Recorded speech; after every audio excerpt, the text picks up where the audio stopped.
Welcome back. In this lesson, we're going to look at radio technology in terms of measurements, how to measure the different properties of the environment so that we can make weather predictions, or at least have information that could aid us in making some predictions. So knowing the temperature of the air, of the amount of water in the air, where the wind is blowing and how intensely it's going to blow, whether there's high pressures and low pressures and where those happen to be. To know these pieces of information could allow you to say, under a reasonable guess, this is probably going to happen or this is going to happen. So we'll talk about predicting the weather later, but these are all the parts that you would need if that were going to be happening. Okay, the word meet means to measure.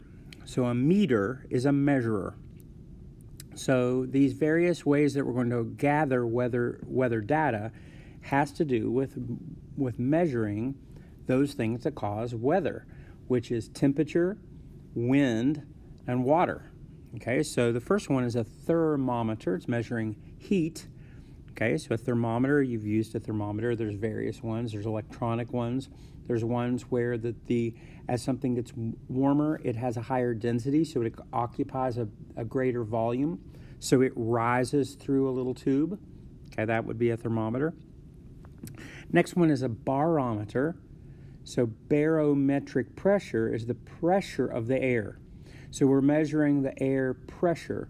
So for instance, if you're in a low pressure system, remember, and the winds are moving counterclockwise around you, then you will exhibit a lower pressure than normal pressure at sea level.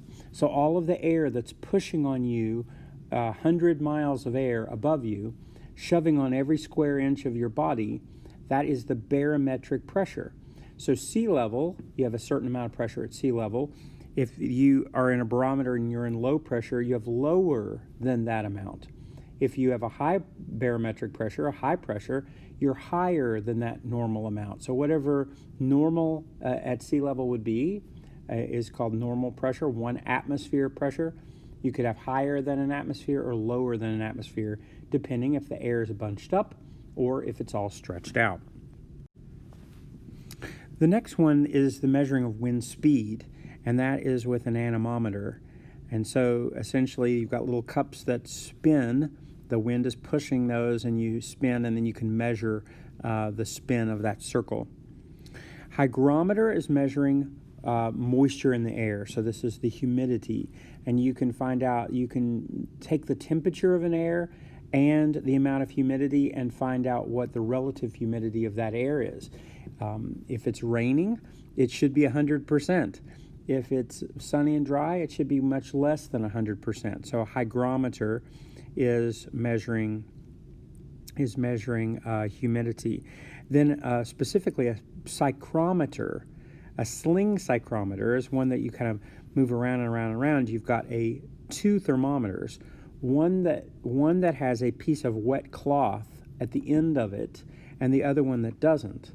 And what you're doing is you're measuring the temperature of the moist air and the temperature of the dry air. And if it's the same temperature, then you know that it must be 100% humidity.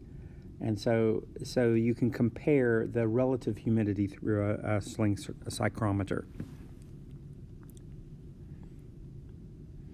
Most of the time, the weather people don't use alcohol or mercury thermometers and sling psychrometers to make their measurements. You've got digital measurements that are all linked to computer systems and all kinds of things like that. So you have a rain sensor, which tells you how much rain has happened. You've got the dew point, or the temperature dew point of when does the water come out as water rather than gas. That's the dew point. Knowing whether something is what precipitation, the wind speed, the direction of the wind, all of this would be linked to computer systems at the TV station probably. So there is atmospheric data high in the atmosphere, not just on the Earth's surface. So you can get that through a lot of different techniques. One is using a weather balloon. So a weather balloon is a very stretchy, elastic balloon so that as it keeps going, it can, the balloon is going to expand as it gets higher and higher and higher because the pressure is less.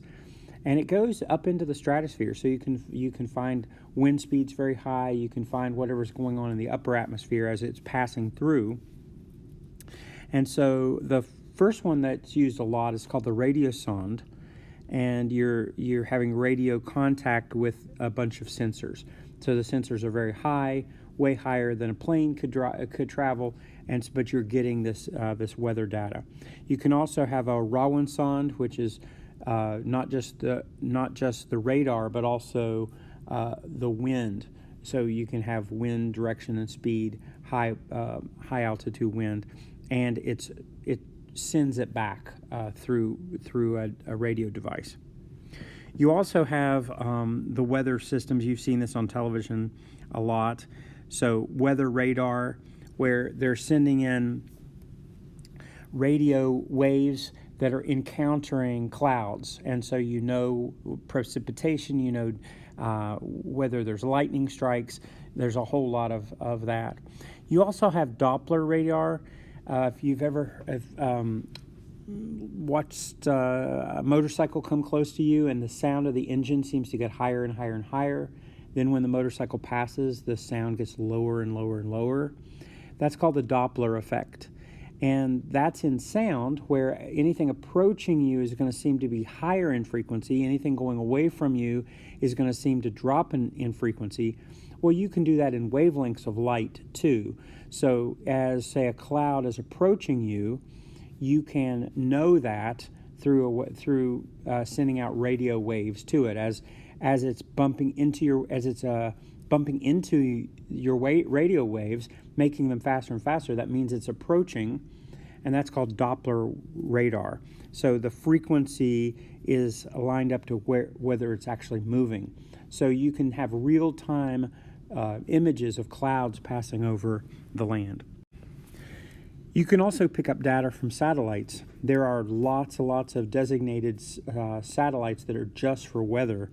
And so there's cameras, there's different types of cameras that can take pictures, make measurements.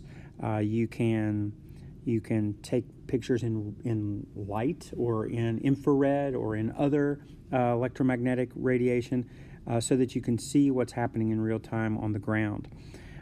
Infrared is you're using heat.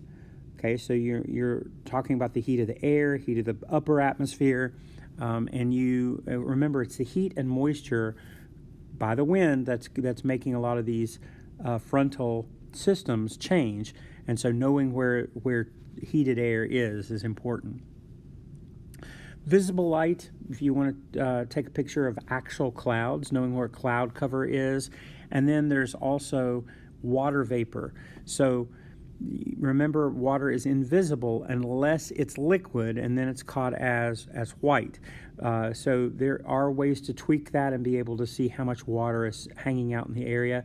So if you knew what the winds were, you knew what the temperature was of the air, if you knew how much water was in the air, you've got a lot of data to know what could possibly happen. And remember, weather forecasting is always a little bit iffy, but knowing more information allows you to make a better prediction.